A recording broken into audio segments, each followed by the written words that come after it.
Oh, yo, what's up, guys? Welcome back to another video. I'm pretty wondering what the hell is in your hair.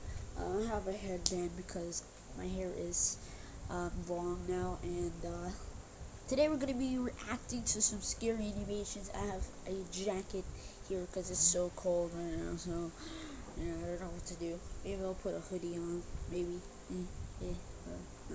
maybe not. So today we're gonna be reacting to some more scary animations. So this series has been going on for over 3 months, but I stopped it because I didn't quit. I just stopped. Making videos about scary animations. Not because I'm scared. You guys are gonna make fun of me that I'm scared. Not because I'm scared. But I have a lot of I have a lot to do, so I don't upload every single day because I don't do that. Because I need to also spend time with my family, of course. So I upload just quite often. I just upload like a week, maybe like 3 videos a week. Sometimes I'll do it every single day if I can. If I'm tired, I can't do it. I don't know why I can't put this on to close it. I'm sorry.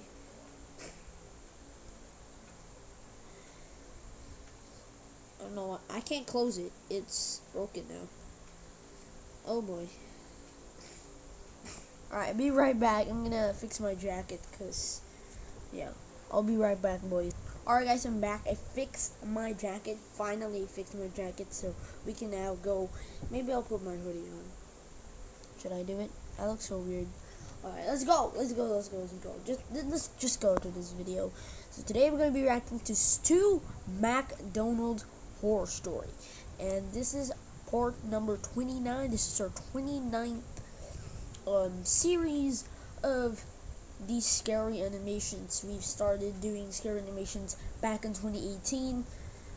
Back in 2018 I already started doing reaction videos, but that was just not part of the series, just random. But the part of the series was the bridge animation. That's the number 1, and then we did that number 2. So if you guys want to check out the playlist, I'll put a link in the description down below. If you guys want to check out more videos, maybe you guys want to complete the series or something like that, go into the playlist and then go check it out. The more videos they haven't watched, go there. And thank you guys for 1K subscribers.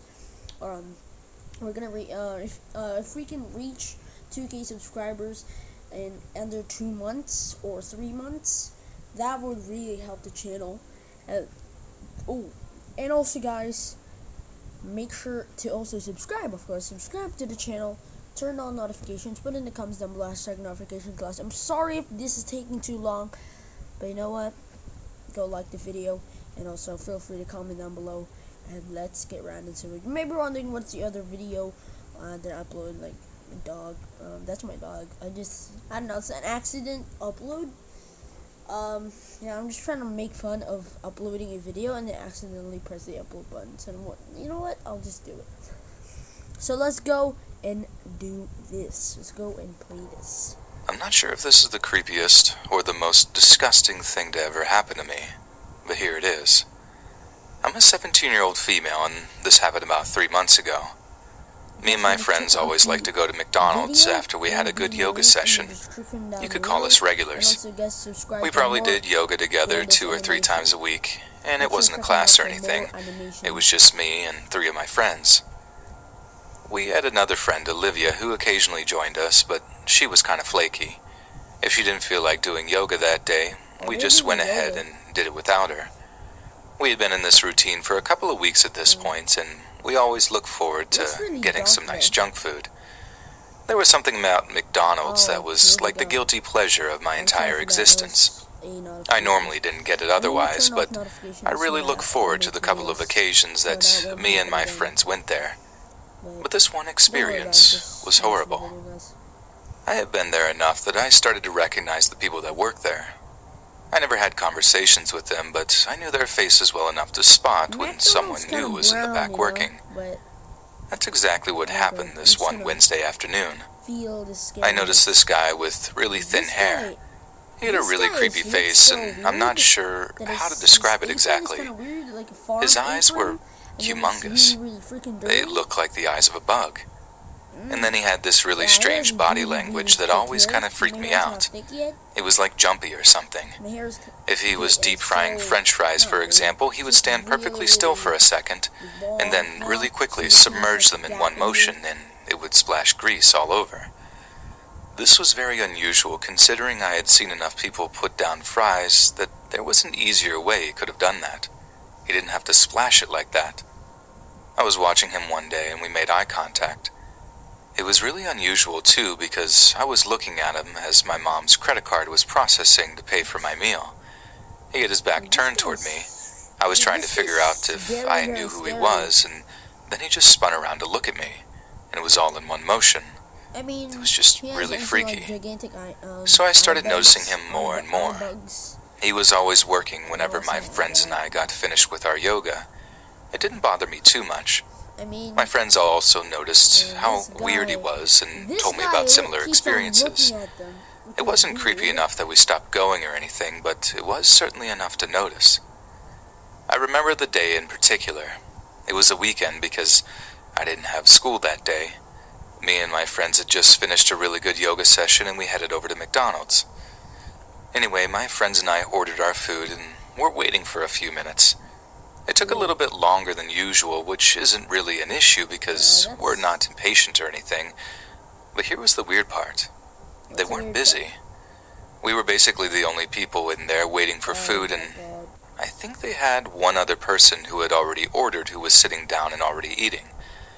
I didn't see any cars in the drive-thru, and I just found the whole situation extremely bizarre. Who is it? I'd noticed that the creepy guy was working, but I didn't see him for a very long time.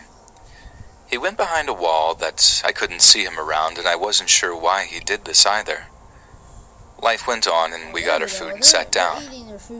I normally start by eating my fries, and then have whatever my main meal is after that. Today it happens to be chicken nuggets. I got a 10-piece.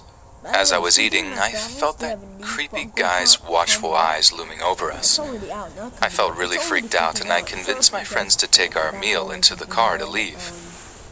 As we left, I looked back to see him frowning at me. I didn't stop walking.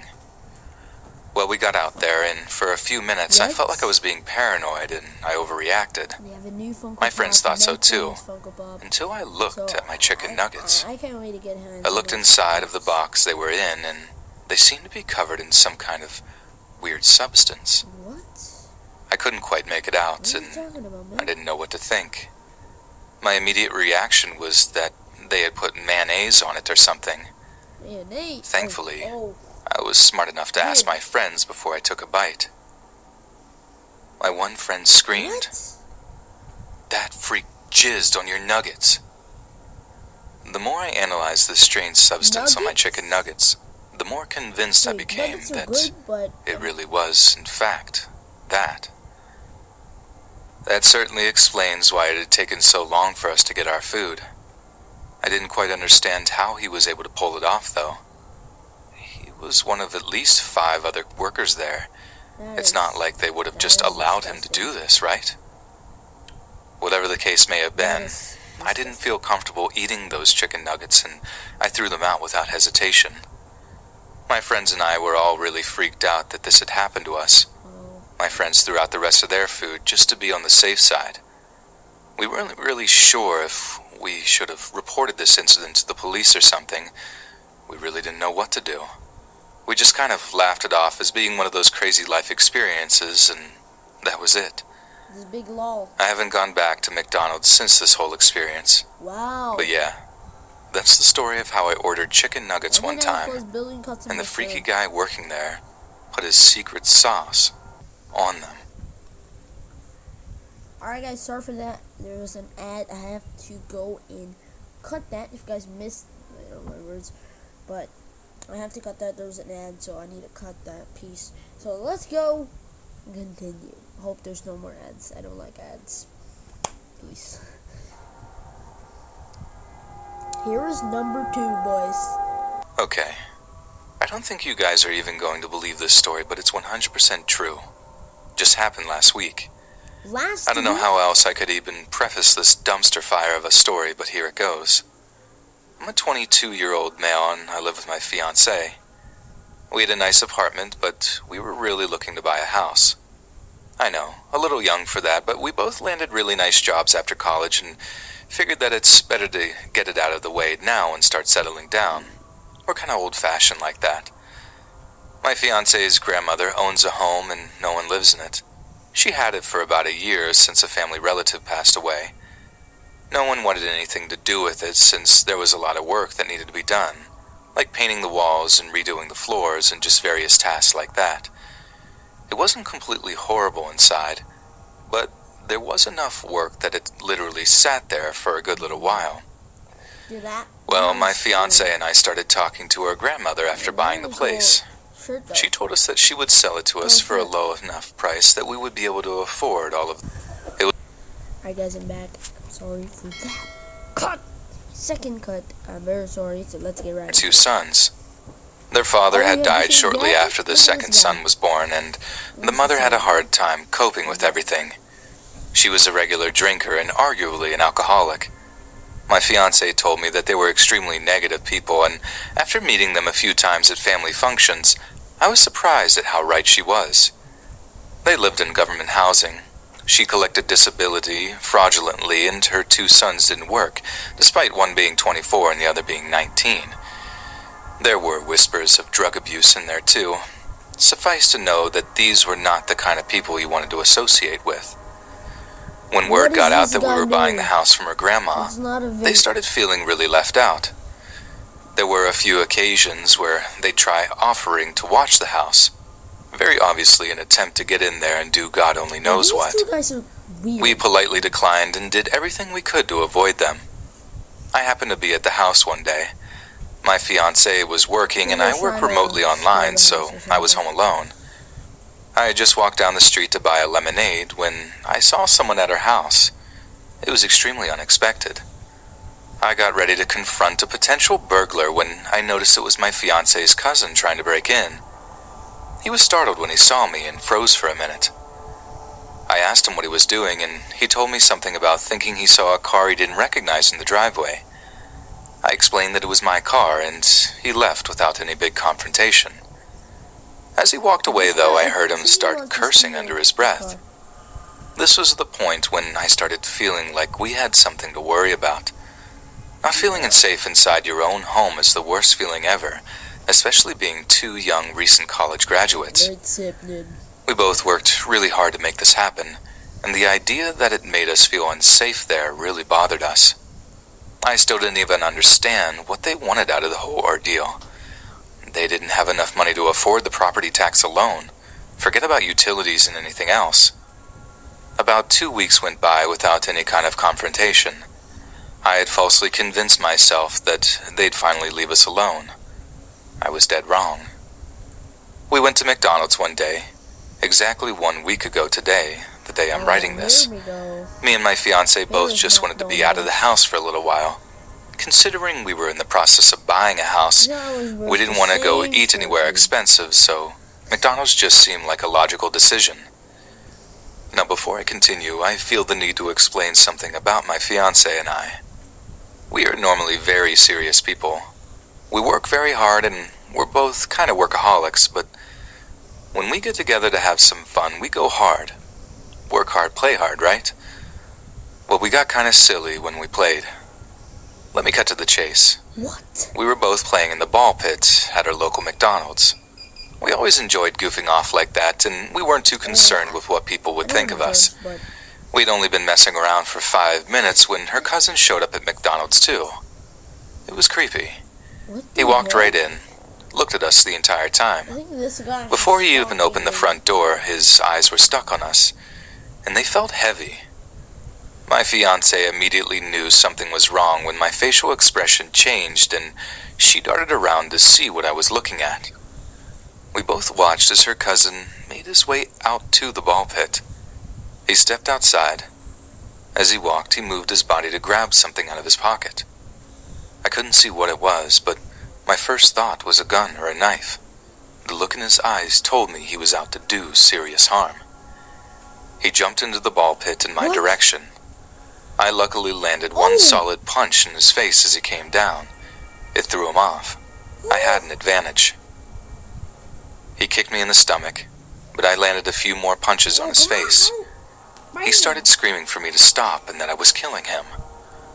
I would have kept going if my fiancée hadn't been watching. He started this, not me. We got out of the ball pit. He then began telling us that he was going to press charges on me for assaulting him. I wasn't even fazed by this. There were plenty of witnesses there that had seen the whole thing transpire. I started telling him that I was calling the cops and I was going to press charges on him. He got really panicked and ran back to his car and drove off. I'm not going to lie to you. This whole thing really shook me up. I didn't know what to think. I didn't know what to do. I looked around online and found an easy solution. A restraining order. My fiancée and I had both gotten restraining orders on her aunt and her two cousins. I didn't know why we didn't think of this sooner.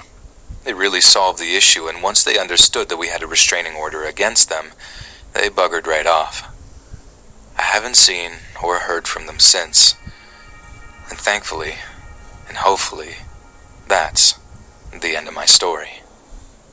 So there we go, guys. That's the end of the video. Thank you guys for watching this video. If you guys enjoy, if you guys want more to continue this series, we're gonna go to part 30 in the next video.